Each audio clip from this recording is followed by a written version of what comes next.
Hi guys! Today we're going to start a new box, so that's really exciting. So we have some new things to show you. And then also, starting not this Sunday, but a week from Sunday, we're going to have Sunday school together. They have asked me to teach Sunday school during the 11 o'clock service, which is really awesome. And I look forward to seeing each of you. But we also have a new verse. So I'm just going to introduce it today.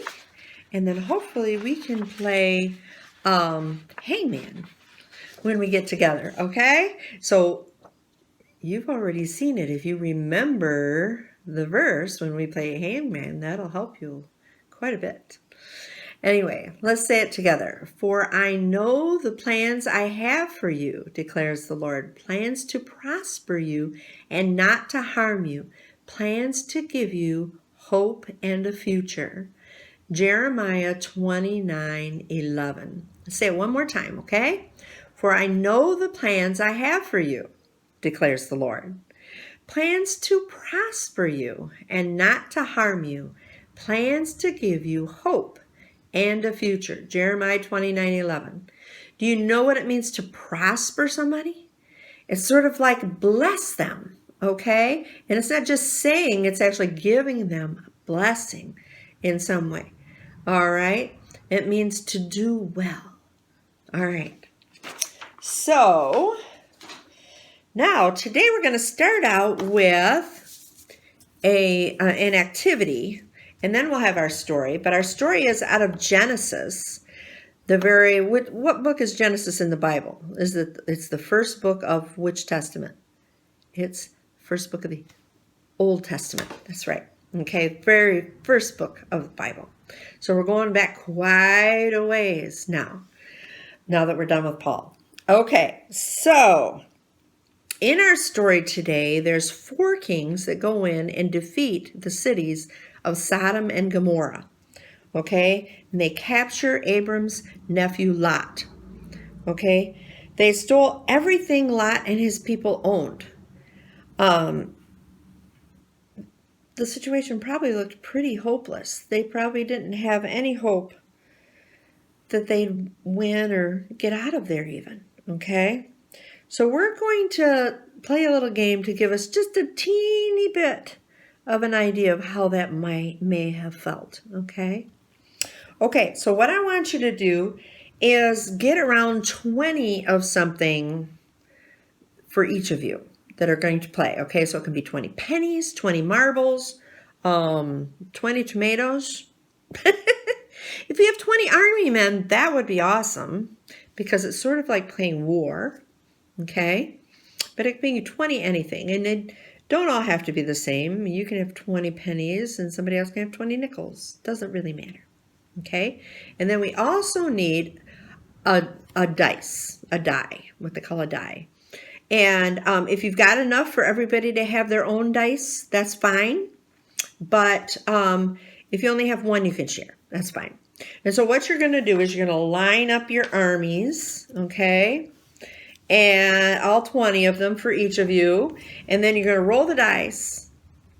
And the person who has the lowest number has to give up their number to the person who has, or one of their guys, to the person who has the highest number, okay?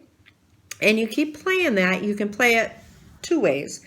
You can play for just set like 3, 4, 5 minutes that you want to play and set a timer or something, or have parents keep track. Or you can play until one person has everything, okay? So go ahead and do that and then come back. We'll talk about it, okay? Okay, so what was it like to have the low number in the game? Oh, that was disappointing. It's hard to give up things, huh?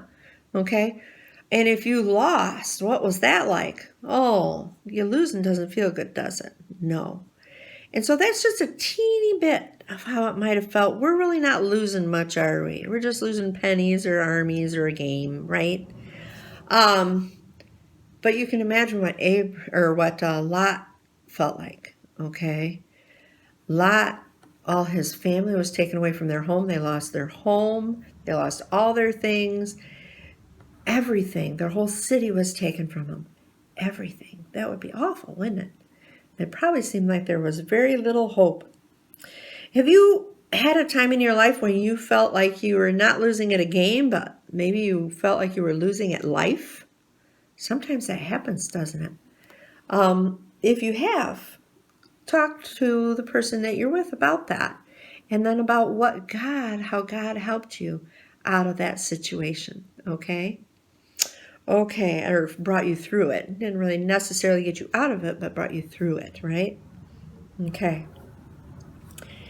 So God is more powerful than all the armies in the whole world, isn't he?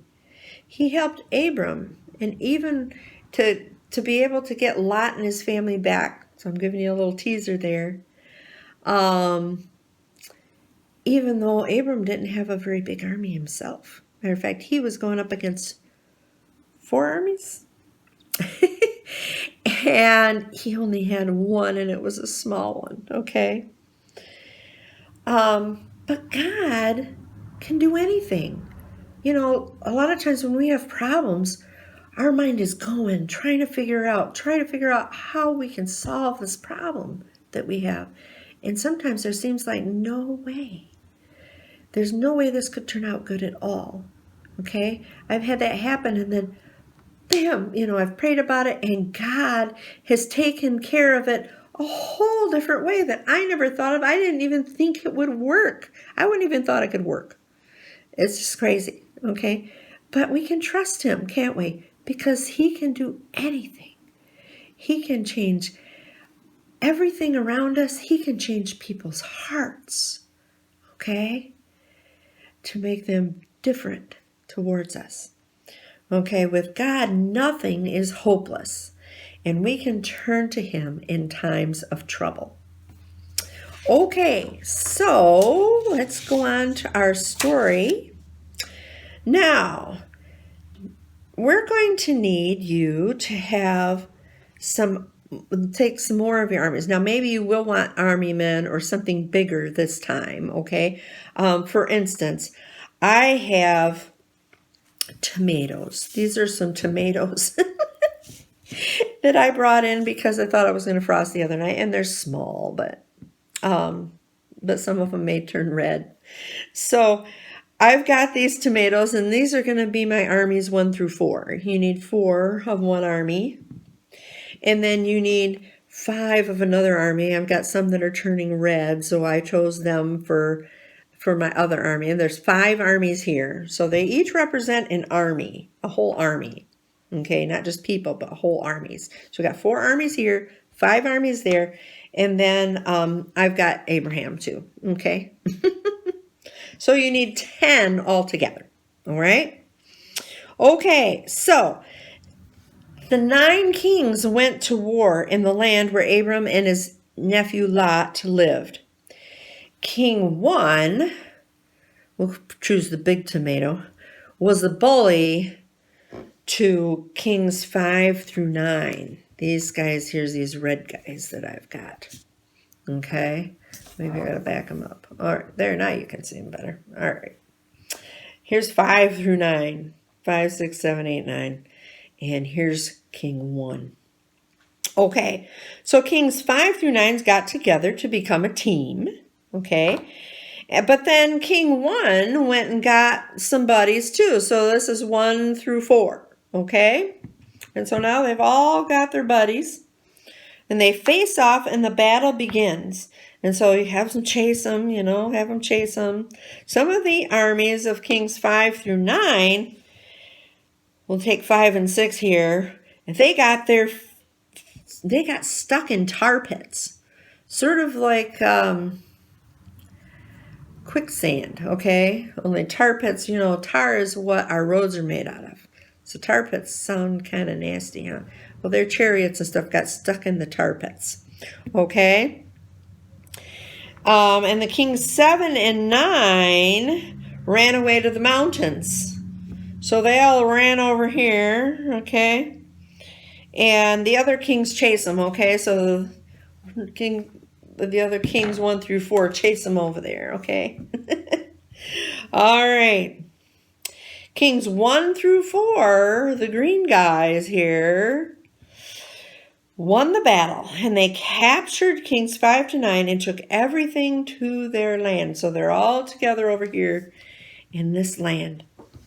They even kidnapped Abram's nephew Lot. So we'll take one of these really tiny, and it's his family too, but we'll take one of these little tiny tomatoes and have him represent Lot. I forgot to tell you to get a Lot, okay? So here's Lot over here with the other guys. Okay. One of Lot's men escaped. Ooh, so we could do that. We could have another guy. And he escaped. And he ran over here to Abram. He comes over here. Hey, your nephew Lot was kidnapped. And they've got their family. Okay? So he called all his men. And this is Abram and all his guys. And said, we're going to go to war. And we've got to go get Lot and his family. And it doesn't say specifically, but later God was very pleased with Abram. So I'm assuming that Abram talked to God about it before he left, which is what we really need to do before we do anything, right? Yeah. Okay. And so he went over there and he rescued Lot. And he won over all those armies, okay? He called his men to fight, and they chased the king's armies and rescued Lot and brought him back home, okay? And as Abraham headed home, a priest named Melchizedek, who was also one of these kings over here, he came. He was a priest of God, and he came and he blessed Abram. And he blessed him because God had given him the victory over those armies. And Abram pleased God too because he wouldn't take any of the spoils, what they call the spoils, all those things that they took from Lot's families, the other kings did. Well, but Abram was able to take all of their stuff now, these other kings' stuff, and bring it back. Well, he let some of the other kings have some of it, okay? But he didn't take any for him. He didn't want to be owing those bad kings of Sodom and Gomorrah anything, okay? And so he didn't take anything, and God was very pleased with that. Can you tell me about a time when God helped you with a situation that seemed impossible? Either tell me or tell somebody there at your house, okay? Is there a situation you need God to help you with now? I do. I have one right now. My husband's brother is very sick. He's got cancer, and they're not expecting him to last a long time, okay? And he's in a lot of pain. And so he's got to go through chemotherapy. The doctors are treating him and everything, and we're just praying that will help, that will take him out of some of the pain. So if you would pray for that for us, that would be awesome. So it can be just about anything, though. It doesn't have to be a sickness. It can be other things, okay?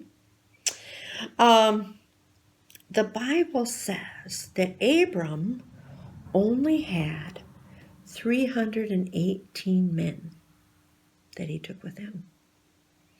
And he went up against all these armies, didn't he? He did. So do you think it was Abram's strong, big guys that won? Or do you think it was God that helped him win? I think it was God that helped him win, right? Yeah. Because he knew God, he was able to turn to God in times of trouble. And God helped him defeat those kings and get Lot and his family and their things back. Okay, so now that we're done with our tomato army, there's one more thing that I want you to do, okay? So You've probably made a king or queen's crown before. What I want you to do is take a piece of sturdy paper, as sturdy as you can get, maybe construction paper or cardstock or something, and probably would be best if it was yellow, but it doesn't have to be. It can be white and you can color it yellow, or in my case, I had orange. So you can make it any color you want, really. Okay? So, and then we're just going to make some big V's. And I do mean big V's. Okay? So you see how I'm making big V's? Go back and forth, and you don't have to end. There you go. See, like that. All right. And then, see, now all we have to do is glue them together. We'll take a glue stick and put a little bit of glue right here, right where we're gonna glue them together, so you can get it around your head. All right, so there, stick them together just like that. See, now I've got, can you see where the line is? I glued them together right there. And then I can put it around my head, okay, and glue it where I need to on the other side to make it fit. So the same place on the other side, okay, I'm gonna put a little glue.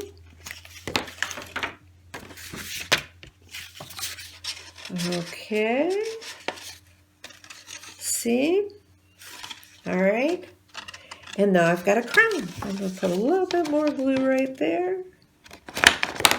Okay, and there we go. All right, and I can put it on. All right, so, and then you may want to take and decorate your crown. Put your name on it. You can do with markers, or I happen to have, and you can write your name on, or I happen to have some jewels that are stick-on jewels like that. Okay, you can put some jewels on it if you'd like. I'm going to put one on each of my points. Anyway, and then if you have a marker, you can put your name on, or you can put stickers. You can use just about anything you want, okay? And see, I've got some pretty glitter things on there, and then I actually have some puffy stickers that I can put my name. Let's see, how do I want to do it here? I'll show you. See, I got a Q, U, E, E, and I didn't have any N's, so I had to turn my Z's sideways for an N. Whatever works, right? Yeah. Okay. And then I've got an L and an I and an N, another Z for an N, and a D and an A. So now it says Queen Linda. So that's my crown. So you decorate yours how you want, and then come back and we'll talk about our story just a little bit more. Okay. So our Bible passage today was filled with an unlikely math, because in the end, 4 kings, 4 armies, defeated 5 armies, okay? Then one guy with a very small army defeated the 4 armies. 4 of those kings and their big armies, okay? But that's because this one guy, Abram, knew a king that was far stronger and mightier than all the armies and all the kings on the earth, right? Any king on earth. Have you made God the king of your life? Have you asked him to be your Savior, to come in and take away your sin? And told him that you love him and that you want to go to heaven to be with him and that you will live for him? Maybe you've done that before, but you really didn't realize what it meant to live for Jesus. What are you doing to live for Jesus, to make him the king of your life? Okay? If you don't know Jesus already, then you can call me. Okay? 398-1099. All right?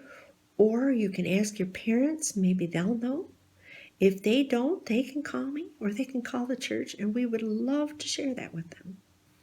But you know what? All you have to do to make Jesus king of your life is to tell him that you want him to be. And then start trying to read your Bible and praying to him and talking to him, and he'll show you how to be like him. Okay? All right.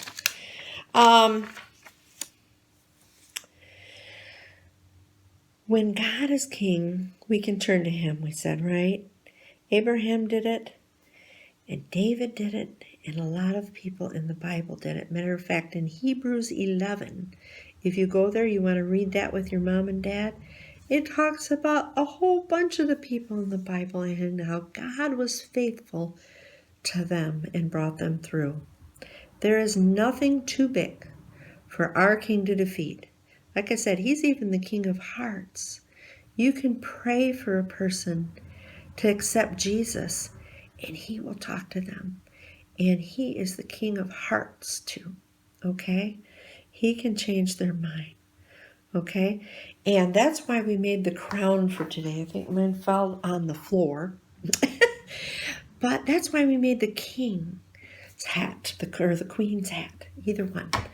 Anyway, to remind us every time we look at it and remind us every time we wear it to make sure he's king in our life, okay? How will you use your crown this week to remind you to trust God as your king, okay?